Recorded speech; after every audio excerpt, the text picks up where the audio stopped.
Di zaman Nabi, orang Yahudi itu yang dimaksud adalah yang tinggal di Madinah. Apa kata Allah Subhanahu wa taala? Walamma ja'ahum kitabun min 'indillah. Dan setelah datang kepada mereka kitab dari sisi Allah, yang dimaksud adalah Al-Quran. Musaddiqun lima ma'hum, yang membenarkan kitab yang ada bersama mereka, yaitu kitab Taurat. Wa kanu min qablu yastaftihuna 'ala alladhina kafaru. Padahal sebelumnya mereka itu meminta kemenangan atas berperang dengan orang-orang kafir, yaitu orang Arab yang musyrik. Falamma ja'ahum ma 'arafu kafaru bihi. Maka tatkala telah datang kepada mereka apa yang mereka sudah ketahui selama ini, yaitu tentang kedatangan Nabi terakhir Muhammad sallallahu alaihi wasallam, mereka kafir. Fala'natullahi 'alal kafirin, maka laknat Allah lah bagi orang-orang kafir, yang dimaksud adalah orang Yahudi ini. Kaum muslimin dan muslimat yang berbahagia, ya, ini menjelaskan kepada kita tentang pengetahuan orang-orang Yahudi tentang kedatangan Rasulullah sallallahu alaihi wasallam sebagai nabi terakhir. Sebagaimana kita ketahui dalam sejarah bahwasanya orang Yahudi yang mereka bermukimnya adalah di Palestina hari ini, dulu namanya negeri Kan'an, mereka mewarisi agama Ibrahim alaihissalam. Mereka punya kitab Taurat, tetapi mereka mempunyai sifat kaum muslimin yang berhadir, yaitu sifat pembangkangan kepada Nabi mereka, pembangkangan kepada Allah Subhanahu wa taala, dan tidak mengamalkan ajaran yang mereka ketahui itu. Maka Allah Subhanahu wa taala melaknat mereka, sehingga mereka terusir dari kampung halaman mereka. Ada di antaranya yang sampai ke Eropa, ada yang sampai ke Afrika, dan ada pula yang sampai ke Jazirah Arab, sebagaimana sebagian dari mereka sampai ke Yathrib, dan mereka terbagi kepada 3 suku besar di sana itu. Nah, ketika mereka sudah sampai di kota Madinah sebagai imigran, mereka hidup bersama orang Arab. Orang Arab adalah orang-orang yang musyrik ketika itu, dan mereka sering berperang antara Yahudi dengan orang musyrik Arab ini. Maka dikarenakan mereka telah mengetahui dalam kitab yang mereka pegang, yaitu Taurat, ada kabar di situ yang memberikan berita kepada mereka akan datangnya Nabi terakhir Muhammad. Maka mereka ketika berperang mengancam orang-orang Arab, awas nanti kalau datang Nabi terakhir itu kami perangi kalian di bawah panjinya, kami akan menang dengan dipimpin oleh dia. Tetapi tatkala Nabi terakhir itu sudah lahir dan sudah diangkat menjadi Rasul, mereka kafir dengan Nabi terakhir itu. Dikarenakan apa? Dikarenakan ternyata Nabi Muhammad bukan dari golongan Bani Israel, tetapi dari golongan Arab, dan dia adalah keturunan dari Ismail alaihissalam. Jadi penyebab mereka tidak beriman dengan Nabi Muhammad bukan karena tidak benar, tetapi dikarenakan mereka itu hasad, dengki, karena Nabi Muhammad tidak terlahir dari orang Bani Israel. Kaum muslimin dan muslimat yang berhadir, maka inilah yang dikabarkan kepada kita bersama, bahwa ternyata dalam kitab-kitab terdahulu, dalam kitab Taurat, dalam kitab Injil, dan bahkan dalam kitab-kitab agama yang tidak berdasarkan kepada wahyu pun sudah ada pengabaran tentang datangnya Nabi Muhammad SAW sebagai Nabi terakhir.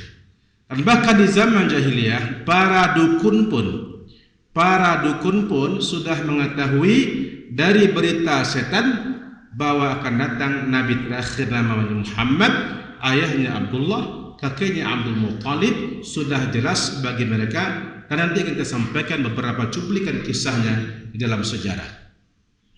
Kaum muslimin dan muslimat, ibu dan bapak yang dimuliakan, maka di dalam sejarah sebelum lahirnya Nabi Muhammad sallallahu alaihi wasallam dan setelah lahirnya Nabi Muhammad sallallahu alaihi wasallam sebelum menjadi rasul dan sudah menjadi rasul, sudah banyak kisah-kisah yang mengabarkan kepada kita tentang bukti-bukti kebenaran akan datangnya Nabi Muhammad sallallahu alaihi wasallam.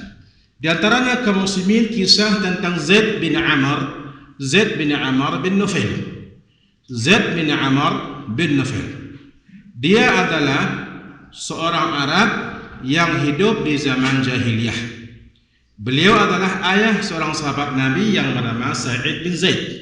Sa'id bin Zaid satu di antara 10 para sahabat yang dijamin masuk surga. Dijamin masuk surga. Jadi ini ayahnya. Zaid bin Amr bin Nufail, ayah dari Sa'id bin Zaid. Dia hidup di zaman jahiliyah di tengah-tengah orang Arab yang menyembah patung, yang menyembelih hewan korban untuk berhala. Tetapi kaum muslimin dan muslimat, dari sekian banyak orang musyrik di kalangan orang Makkah ketika itu, ada 1, 2, 3 orang yang mereka tak mau berbuat kemusyrikan, yang tak mau menyembah berhala dan tidak mau menyembelih atau mempersembahkan hewan kepada berhala.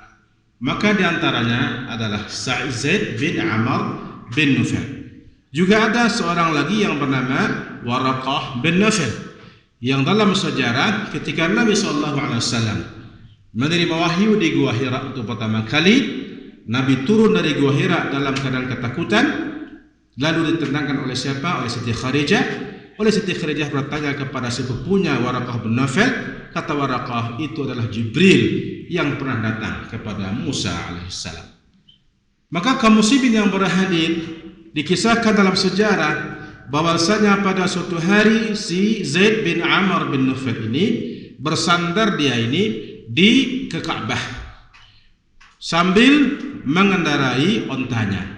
Kemudian dia berkata kepada orang Quraisy, wahai orang-orang Quraisy, dari sekian banyak orang ini di sini, hanya sayalah yang tetap berada dalam agama Ibrahim. Saya tidak mau menyembah berhala. Saya tidak mau mempersembahkan hewan untuk bersembahkan kepada berhala.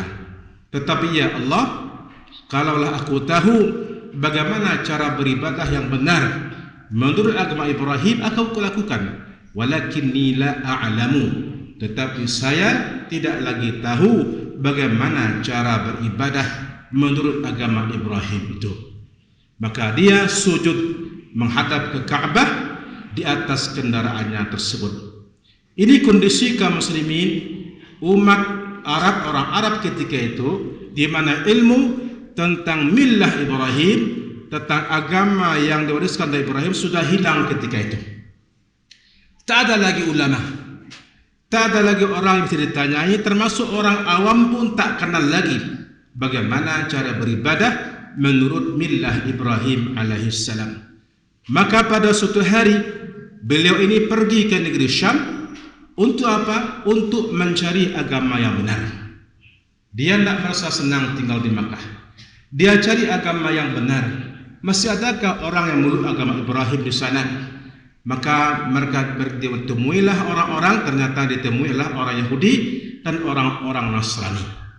Maka setelah ditanya kepada mereka berkata bahwa agama itu sudah hilang. Tak akan ditemukan lagi orang yang paham tentang agama itu. Adapun agama kami pun tidak lagi lurus. Yahudi tak lagi lurus, Kristen pun tak lagi lurus. Itu jawaban yang muncul dari mereka.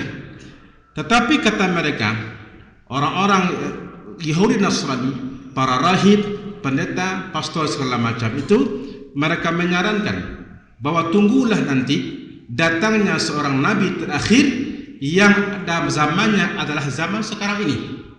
Itu kata mereka. Jadi mereka menyarankan kepada Zaid ini supaya bersabar menunggunya Nabi terakhir sebagaimana dikabarkan dalam kitab Taurat dan kitab Injil. Maka dia pun pulang dari Syam, tidak mendapatkan agama yang benar itu, tapi di tengah jalan dia dibunuh oleh orang. Akhirnya dia wafat sebelum Nabi SAW diangkat menjadi Rasul, itu lebih kurang 5 tahun sebelum Nabi kita menerima wahyu di Gua Hira. Maka beliau mati di zaman jahiliyah, tetapi ulama mengatakan dia orang yang hanif, dan Nabi SAW mengatakan aku melihatnya dalam surga. Kaum muslimin yang berbahagia, kisah Zaid bin Amr bin Amr bin Nufail ini menggambarkan kepada kita bahwa ternyata orang-orang Yahudi, orang Nasrani meyakini bahwasanya akan datang Nabi kita Muhammad sallallahu alaihi wasallam.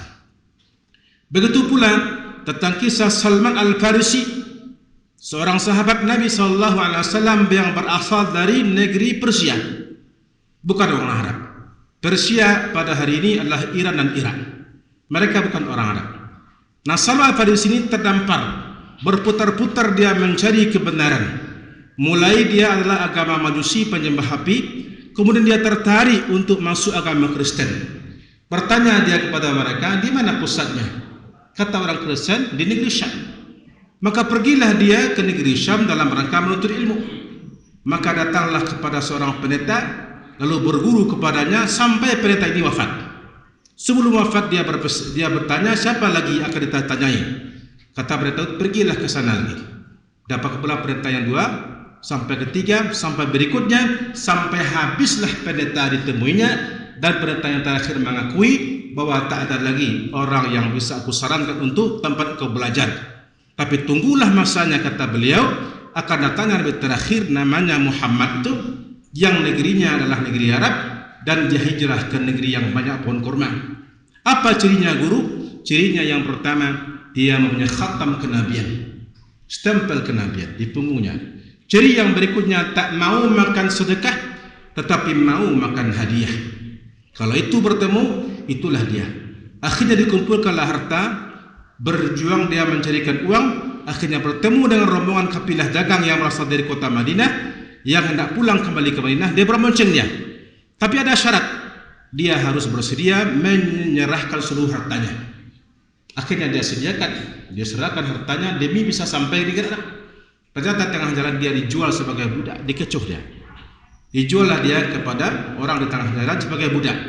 Allah mentakdirkan dia dibeli pula oleh orang Yahudi Madinah. Dibawa pula dia ke Madinah. Sampailah Nabi SAW hijrah dari Makkah ke Madinah. Dia buktikan, ternyata terbuktilah bahwa ternyata tanda-tanda disebut oleh pendeta dia dulu ada pada Nabi SAW, lalu dia mengucapkan 2 kalimat syahadat. Ini diantara bukti kebenaran sudah ada pula, yaitu adanya dalam Injil tentang pengabaran Nabi SAW. Kemudian bagaimana pula tentang pengabaran para dukun? Ketika kaum muslimin yang berhadir, Abdullah dibawa oleh Abdul Muttalib pergi ke rumah Siti Aminah untuk melamar Siti Aminah. Di tengah jalan dia dicegat. Lebih kurang ada 2 orang dukun perempuan yang mencegahnya tengah jalan. Untuk apa? Menawarkan diri untuk menjadi istri Abdullah. Dukun ini menawarkan diri bagaimana dia bisa menjadi istri Abdullah. Tapi Abdullah tak mau. Kenapa dia mau menjawabkan diri menjadi istri Abdullah? Karena mereka tahu bahwa Abdullah ini akan menjadi calon dari bapak Nabi Muhammad SAW berdasarkan berita dari langit, itu berita gaib yang berasal dari syaitan. Dia tahu bahwa ini Abdullah akan jadi ayah Nabi, dan itulah ada nur dalam diri dia. Maka inilah yang hendak diinginkan oleh mereka supaya lahir Nabi Muhammad dari lahir mereka ini. Tetapi alhamdulillah Abdullah tak bersedia. Allah menjadikan beliau nikah dengan Aminah, lahirlah anak Muhammad SAW dari perut Aminah ini. Ini diantara kaum muslimin berbahagia yang menguatkan kepada kita bersama tentang kebenaran risalah yang dibawa oleh Rasulullah Sallallahu Alaihi Wasallam. Mudah-mudahan semakin kuatlah iman kita dengan Nabi Muhammad Sallallahu Alaihi Wasallam, dan mari kita pertahankan istiqamah kita sampai akhir hayat kita tetap asyhadu an la ilaha illallah wa asyhadu anna Muhammadan Rasulullah.